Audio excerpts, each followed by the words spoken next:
अस्सलामुअलैकुम। तो जैसे कि हमारा एप्टीट्यूड मैथ्स में डेरिवेटिव का चैप्टर चल रहा था, मेरे ख्याल से लास्ट 9 लेक्चर्स हो चुके हैं और ये इंशाल्लाह लास्ट लेक्चर होगा। फिर डेरिवेटिव एप्टीट्यूड में जिस तरीके से डेरिवेटिव के क्वेश्चंस आते हैं वो कंप्लीट हो जाएंगे। तो हमने तकरीबन तमाम के तमाम टॉपिक्स डिटेल में पढ़ लिए, समझ लिए कि किस तरीके से उसके क्वेश्चंस आएंगे, किस तरीके से हमें उन्हें एप्टीट्यूड में सॉल्व करना होगा एमसीक्यूज़ के तौर पे। एनएड यूनिवर्सिटी में किस तरीके से आ सकते हैं या दीगर और यूनिवर्सिटीज़ में किस तरीके से आ सकते हैं। तो बस ये लास्ट कुछ टॉपिक्स से एक इम्प्लिसिट फंक्शन का और एक दो कुछ शॉर्ट ट्रिक्स देख लेंगे कुछ क्वेश्चंस को सॉल्व करने की। तो इम्प्लिसिट फंक्शन में क्या होता है, मेरे ख्याल से ये एप्टीट्यूड में पढ़ने से पहले सब इंटर में पढ़ चुके होंगे। तो इम्प्लिसिट फंक्शन में क्या होता है, आपको D Y by D X find out करना होता है, या मैं इसे ऐसे भी कह सकता हूँ, इसमें हमें वाई डैश को मालूम करना होता है। देखो D Y by D X का क्या मतलब है, मतलब वाई का डेरिवेटिव एक्स के रिस्पेक्ट से लेते हैं। अमूमन ऐसा होता नहीं है, अमूमन ऐसा होता है कि जिस चीज़ का डेरिवेटिव ले रहे हैं ना उसी के रिस्पेक्ट से। जैसे एक एग्जांपल दे देता हूँ ताकि ये बात अच्छे से समझ में आ जाए। जैसे मैं अगर एक्स का डेरिवेटिव ले रहा हूँ तो वो एक्स के रिस्पेक्ट से ही लूँगा, या मैं 2x स्क्वायर का डेरिवेटिव अगर ले रहा हूँ ना तो वो x के रिस्पेक्ट से लूँगा। मगर इसमें क्या होता है, इसमें हम y का डेरिवेटिव लेते हैं x के रिस्पेक्ट से। कभी टाइम मिला इंशाल्लाह तो फिर इस पर भी वीडियो लेक्चर बना दूँगा। बहुत छोटी सी मामूली सी बात है कि ये किस तरीके से आता है या क्या होता है इसका, तो ये मैं बता दूँगा। फ़िलहाल अभी इम्प्लिसिट फंक्शन में हमें इसकी वैल्यू फाइंड आउट करनी होती है, या इसको y डैश भी कह सकते हैं। तो इसके चंद क्वेश्चंस देखते हैं कि अगर ये आ जाए तो इसे किस तरीके से सॉल्व किया जाएगा। तो बस इसी तरीके से इसका एक क्वेश्चन है हमारे पास, वो है X cube plus Y cube minus 4x cube plus x6 minus 3y square equals to zero.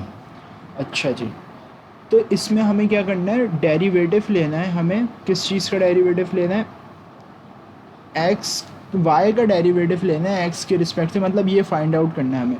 तो हमें इसमें डेरिवेटिव किसके रिस्पेक्ट से चाहिए, एक्स के रिस्पेक्ट से चाहिए। तो मैं यहाँ पे आराम से लिख सकता हूँ differentiate with respect to X. इस पूरी इक्वेशन को मैं डिफरेंशिएट कर रहा हूँ एक्स के रिस्पेक्ट से। कैसे होगी भाई डिफरेंशिएट एक्स के रिस्पेक्ट से, मेरे ख्याल से अब तो आ जाना चाहिए, क्योंकि पिछले 9 लेक्चर्स से मैं ये बता रहा हूँ कि पावर फार्मूला कैसे सॉल्व होते हैं, क्या होता है उसमें। फिर भी एक दो चीज़ें बता देता हूँ इसमें। जैसे कि एक्स क्यूब है, ये कैसे सॉल्व होगा, सबसे पहले पावर को नीचे उतार दिया हमने, बेस को ऐसे ही लिख दिया, पावर में से 1 माइनस किया, 3 में से 1 माइनस करेंगे 2 आ जाएगा, और अंडर पावर का डेरिवेटिव, पावर के अंडर में एक्स है, एक्स का डेरिवेटिव एक्स के रिस्पेक्ट से क्या होगा, 1 होगा। तो इसका फाइनल आंसर क्या होगा, 3x स्क्वायर। बहुत बच्चों वाली बात थी, 3x स्क्वायर यहाँ पे आ गया। इसी तरीके से एक ये लास्ट चीज़ भी बता देता हूँ, फिर उसके बाद डायरेक्ट सॉल्व कर लेंगे। देखो भाई इसमें भी ऐसे ही होगा, पावर को नीचे उतार दिया, बेस को एज इट इज़ लिख दिया, पावर में से 1 माइनस करेंगे तो 2 हो जाएगा, और अंडर पावर का डेरिवेटिव लेंगे। पावर के अंडर में क्या है, y है, y का डेरिवेटिव किसके रिस्पेक्ट से लेना है, x के रिस्पेक्ट से। देखो ये चीज़ ही हमें फाइंड आउट करनी है। तो हम इसको ऐसे भी लिख सकते हैं 3y स्क्वायर वाई डैश, सही है। तो मैं यहाँ पे ये लिख दूँगा 3y स्क्वायर वाई डैश। इसी की तरीके से इससे भी हम सॉल्व कर लेंगे। ये कैसे होगा, ये डायरेक्ट करके बता रहा हूँ मैं, 12x स्क्वायर हो जाएगा, और ये हो जाएगा 6x 5 हो जाएगा, और ये हो जाएगा 6y Y dash equals to zero. अब ये तो सॉल्व करना आना चाहिए, इतनी तो बात समझ में आ गई। अब देखो यहाँ पे फाइंड आउट क्या करना है, वाई डैश। अब देखो वाई डैश जिस टर्म में आ रहा है ना उनको एक साइड रख दो, बाकी सबको दूसरी साइड शिफ्ट कर दो। सिर्फ इन दोनों में आ रहा है ना, इनको एक साइड रख देते हैं। 3y square Y dash minus का साइन 6y वाई डैश। अब देखो दूसरी साइड कौन कौन सी टर्म्स जा सकती हैं, ये जा सकता है, सही है। तो ये नेगेटिव है, दूसरी साइड आएगा तो पॉजिटिव एक्स स्क्वायर हो जाएगा, ये जाएगा, ये नेगेटिव पॉजिटिव है तो ये दूसरी साइड आएगा तो ये नेगेटिव 3x स्क्वायर हो जाएगा। यहाँ तक की बात समझ में आई होगी मेरे ख्याल से, यहाँ तक किसी को भी कोई परेशानी मसला नहीं होगा। अच्छा जी, तो अब देखो यहाँ पे ये जो पॉजिटिव टर्म है ये दूसरी साइड जाएगी तो ये भी हो जाएगा आपके पास नेगेटिव। सही है, यहाँ तक की बात समझ में आई। अब देखो यहाँ पे आप कॉमन भी निकाल सकते हो, अगर आप कॉमन निकालना चाहो ना तो आप यहाँ पे कॉमन भी आराम से निकाल सकते हो, 3 और वाई डैश। या अगर नहीं निकालना है तो ना भी निकालो, सिर्फ वाई डैश निकाल लो कॉमन, क्योंकि वाई डैश की वैल्यू फाइंड आउट करनी है ना। 3y² अंदर लिखो, -6y भी अंदर लिख दो। सही है भाई। अब देखो ये आपस में सॉल्व हो सकते हैं ना, 12x² और ये -3x², ये कितना हो जाएगा आपके पास?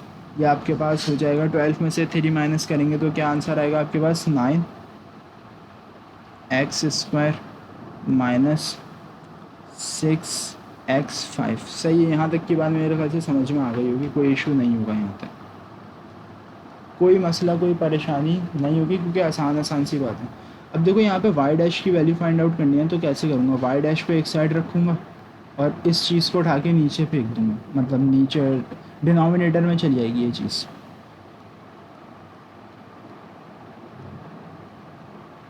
सही है भाई।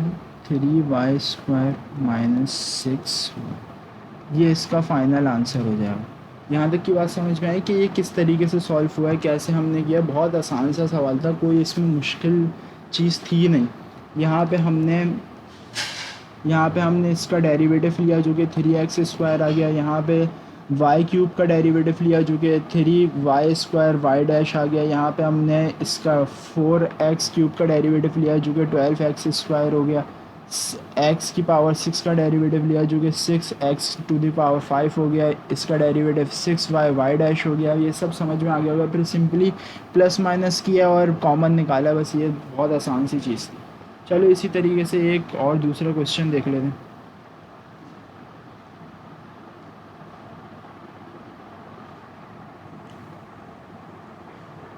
अच्छा जी, क्वेश्चन नंबर 2 क्या बोल रहा है? Question number 2, y³ minus 3y positive 2x equals to 0। अच्छा, मालूम इसमें भी वही करना है, वाई डैश निकालना है। सही है भाई, कोई इशू मेरे ख्याल से नहीं होगा। अब देखो डायरेक्ट करते हैं, डिफ्रेंशिएट करना है हमें विद रिस्पेक्ट टू एक्स। लिखने की ज़रूरत है या लिखना चाहो तो लिखना है, क्योंकि MCQ है, कोई ऐसे प्रॉपर स्टेप्स तो शो नहीं करने हैं। चलो इसको सॉल्व करते हैं। इसका आंसर क्या होगा? पावर को नीचे उतार दिया हमने, बेस को ऐसे ही लिख दिया, पावर में से 1 माइनस कर दिया और अंडर पावर का डेरिवेटिव ले लिया, माइनस का साइन। अब इसको सॉल्व करते हैं। देखो ये इसमें सबसे पहले कांस्टेंट है ना 3, कांस्टेंट डेरिवेटिव में मल्टीप्लाई या डिवाइड डेरिवेटिव लेते हुए कांस्टेंट को ऐसे ही लिख देते हैं, ऐसे ही लिख दिया। y का डेरिवेटिव x की रिस्पेक्ट से, देखो भाई कांस्टेंट को ऐसे ही लिख दिया। अब y का डेरिवेटिव लेना है x की रिस्पेक्ट से, तो ये क्या हो जाएगा? 3y डैश हो जाएगा। सही है, 3y डैश हो गया और ये पॉजिटिव 2 हो जाएगा इक्वल्स टू 0। पॉजिटिव 2 कैसे होगा? क्योंकि देखो 2x है। अब 2x में आप क्या कर सकते हो? कांस्टेंट है ये 2, तो 2 को तो एज इट इज़ लिख दिया। अब x का डेरिवेटिव लेना है x के रिस्पेक्ट से, तो आंसर क्या आएगा इसका? Final 2 multiply by 1 equals to 2। सही है भाई। अब देखो यहाँ पे y डैश निकालना है ना, तो y डैश को एक साइड पे रखो, बाकी बकिया चीज़ों को दूसरी साइड पे भेज दो। तो ये जो 2 है ये दूसरी साइड चला जाएगा, पॉजिटिव है दूसरी साइड आएगा तो नेगेटिव हो जाएगा। 3y² y dash minus 3y dash equals to -2। ठीक है, यहाँ से 3 को और y डैश को मैं चाहूँ तो कॉमन ले सकता हूँ, अंदर बचेगा y² माइनस का 1 इक्वल्स टू -2। अब देखो y डैश की वैल्यू मुझे निकालनी है, तो y डैश तो इक्वल्स टू के एक साइड पर रहेगा, बाकी चीज़ें 2 से डिवाइड हो जाएंगी, डिवाइडेड बाय 3 भी 2 से डिवाइड होगा और ये पूरा ब्रैकेट भी 2 से डिवाइड होगा। 3 ब्रैकेट में आ जाएगा y² माइनस का 1। ये आपका फाइनल आंसर हो गया। ठीक है, उम्मीद है ये बात भी समझ में आई होगी, क्योंकि ये भी बहुत आसान सा बच्चों वाला सवाल था। अच्छा जी, एक और क्वेश्चन देख लेते हैं, फिर एक क्वेश्चन में होमवर्क दे दूंगा, वो घर में एक दफ़ा प्रैक्टिस कर लें। Minus e⁻x minus 2 equals to 0, वही निकालना है y dash equals to question. सही है भाई। अब देखो इसमें क्या होगा, सबसे पहले तो हमने रूट को पावर में कन्वर्ट करना है, वो कर दिया हमने। सही है, अब पूरी इक्वेशन ऐसी लिख दी। अब आपने डेरिवेटिव लेना है एक्स की रिस्पेक्ट से। सही है, अब यहाँ से डेरिवेटिव स्टार्ट होगा, differentiate with respect to X, यहाँ से स्टार्ट होगा। अब देखो ये पावर आ रही है ना, तो ये सॉल्व कैसे होगा? पावर को आपने नीचे लिख दिया, बेस जो है वो वाई है, वाई को एज इट इज़ लिख दिया, पावर को नीचे उतार दिया, बेस को एज इट इज़ लिख दिया। पावर में से 1 माइनस करोगे भाई, पावर में से 1 कैसे माइनस होगा? 1/2 माइनस 1, एलसीएम ले लो, 2 1 माइनस 2, ये आपके पास आंसर आ जाएगा -1/2। एलसीएम तो यार लेना आता ही होगा, अब ये तो नहीं बता रहा मैं कि एलसीएम कैसे लेते हैं। ठीक है भाई, यहाँ तक की बात समझ में आई। अब अंडर पावर का डेरिवेटिव लेना, 3 स्टेप्स हो गए। पावर को नीचे उतार दिया, बेस को ऐसे ही लिख दिया, पावर में से 1 माइनस कर दिया, अंडर पावर का डेरिवेटिव, वाई का डेरिवेटिव एक्स के रिस्पेक्ट से वाई डैश हो जाएगा। सही है, अब यहाँ पे आ जाओ। अब यहाँ पे देखो ई की पावर एक्स का फॉर्मूला लगेगा, वो क्या होता है? ई की पावर बॉक्स का फॉर्मूला होता है ई की पावर बॉक्स इनटू बॉक्स का डेरिवेटिव। यहाँ पे क्या होगा? ई की पावर एक्स और एक्स का डेरिवेटिव एक्स के रिस्पेक्ट से 1 हो जाएगा, तो यहाँ पे आंसर में ई की पावर एक्स ही आ जाएगा। और ये कांस्टेंट है -2, तो कांस्टेंट का डेरिवेटिव तो 0 होता है, तो यहाँ पे 0 आ गया, इक्वल्स टू 0। अब देखो इसे सॉल्व करते हैं, ये नेगेटिव पावर है, नीचे जाएगा तो पॉजिटिव पावर बन जाएगी। ये हो गया y 1/2। अच्छा, यहाँ पे मल्टीप्लाई बाय वाई डैश भी और माइनस ई की पावर x इक्वल्स टू 0। अच्छा जी, अब देखो मुझे वाई डैश की वैल्यू फाइंड आउट करनी है, तो वाई डैश को मैं एक साइड पे रखूँगा, बाकी सारी चीज़ों को दूसरी साइड पे। अब ये नेगेटिव में उस साइड आएगा, पॉजिटिव में हो जाएगा। ऊपर क्या है? Y dash upon 2। अच्छा देखो ये 1/2 पावर रूट हो जाती है ना, तो अंडर रूट वाई हो गया इक्वल्स टू ई की पावर एक्स। देखो ये पूरी चीज़ नीचे डिवाइड हो रही है, ऊपर जाएगी ये मल्टीप्लाई हो जाएगी। ठीक है, तो ये कैसे लिख सकता हूँ मैं इसे और अच्छे तरीके से? Y dash equals to E की power X multiply by 2 under root Y. ये आपके पास फाइनल आंसर आ गया। सही है भाई, उम्मीद है इतनी बात समझ में आई होगी। एक क्वेश्चन मैं दे रहा हूँ, थोड़ा सा अच्छा सवाल है, सॉल्व ज़रूर करना भाई। क्वेश्चन नंबर 4, ये है y minus X Y minus sine Y equals to 0। अच्छा यहाँ पे मैं एक चीज़ बता देता हूँ, इसमें भी वही वाई डैश मालूम करना है। ठीक है, वो तो निकाल लोगे आराम से। अच्छा इसमें क्या है, यहाँ पे कैसे सॉल्व होगा? यहाँ पे ऐसे सॉल्व होगा, यहाँ पे u इंटू वी का फॉर्मूला लगेगा। u डॉट वी का फॉर्मूला क्या होता है? u को ऐसे ही लिख दिया, v का डेरिवेटिव प्लस v को ऐसे ही लिख दिया, u का डेरिवेटिव। यहाँ पे u क्या है? यहाँ पे u जो है वो x के इक्वल है, और v क्या है? यहाँ पे v जो है वो y के इक्वल है। यहाँ पे u इंटू वी का फार्मूला लगेगा, बाकी यहाँ पे साइन का फार्मूला लगेगा जो कि कॉस में चेंज होगा। आसान सी चीज़ें कोशिश करना, हो जाएगा आराम से, बहुत आराम से सॉल्व होगा। ठीक है, अच्छा जी, बस ये आखिरी लेक्चर है, बस थोड़ा सा ही चैप्टर बचा है, बस ये ख़त्म है, एंड हो जाएगा ये। ठीक है भाई, अब देखो एक दो शॉर्ट ट्रिक्स बता रहा हूँ कुछ सवाल को सॉल्व करने की। चंद सवाल हैं जो कि आ जाते हैं एप्टीट्यूड में, इसलिए तो एक क्वेश्चन है जो मैंने देखा है,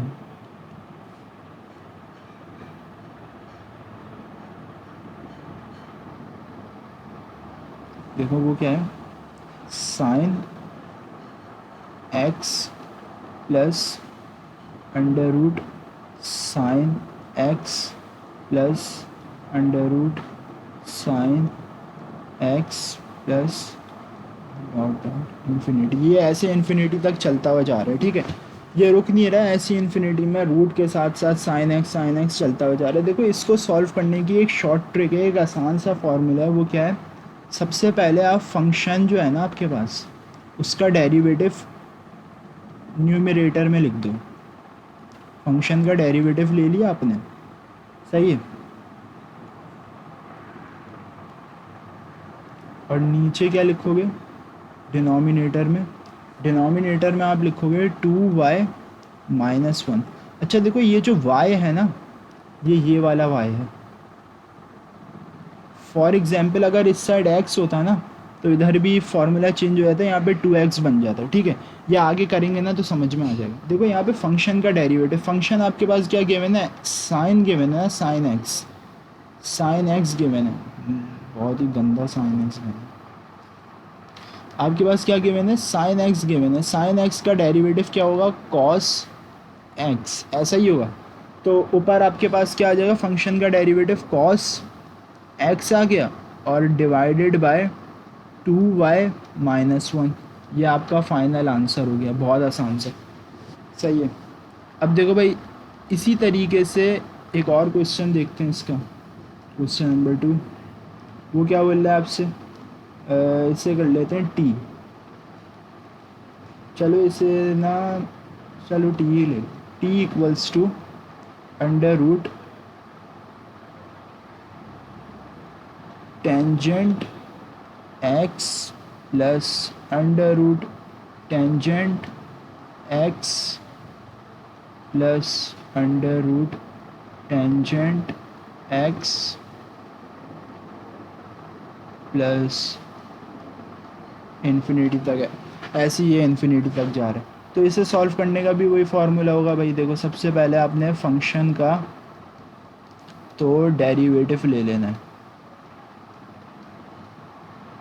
आराम से आ जाएगा फंक्शन का डेरिवेटिव। फिर डिवाइडेड बाय क्या होगा, 2t-1।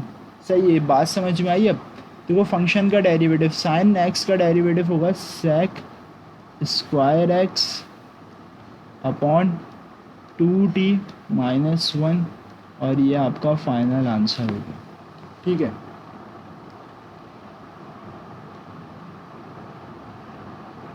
अब आ जाओ इसी की तरीके से ना कुछ एक दो फार्मूलाज और हैं, वो भी देख लो, वो एक दो क्वेश्चंस और हैं वो भी देख लेते हैं भाई। वो भी आसान आसान से हैं, कोई ज़्यादा मुश्किल बात नहीं है उसमें भी। Question number 3, y equals to under root cos X, फिर उसके बाद अंडर रूट कॉस एक्स, ऐसे करते करते इन्फिनिटी तक जा रहा है। सही है।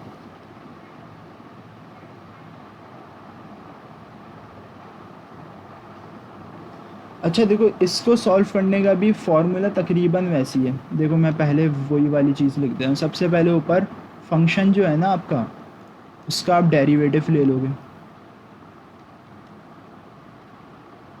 सही है, इसका डेरिवेटिव ले लोगे। डिवीजन में क्या करोगे, थोड़ी सी इसमें चेंजिंग आएगी। जो फंक्शन है ओरिजिनल जैसे कॉस है तो यहाँ पे कॉस आ जाएगा,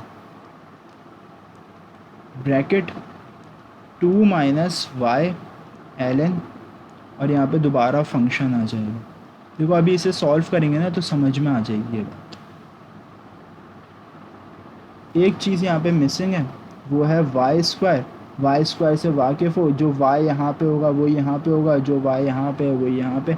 अगर यहाँ पे एक्स होता वाई की जगह पे तो यहाँ पे एक्स स्क्वायर लेते, यहाँ पे एक्स एल एन फंक्शन लेते। तो इसे सॉल्व कैसे करेंगे, y square multiply by cos का डेरिवेटिव क्या होता है, minus sine x divided by function में क्या आ जाएगा, कॉस एक्स आ जाएगा, फिर multiply by 2 minus Y L n cos x.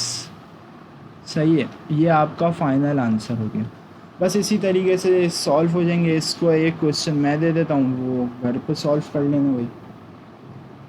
Question number 4, l equals to under root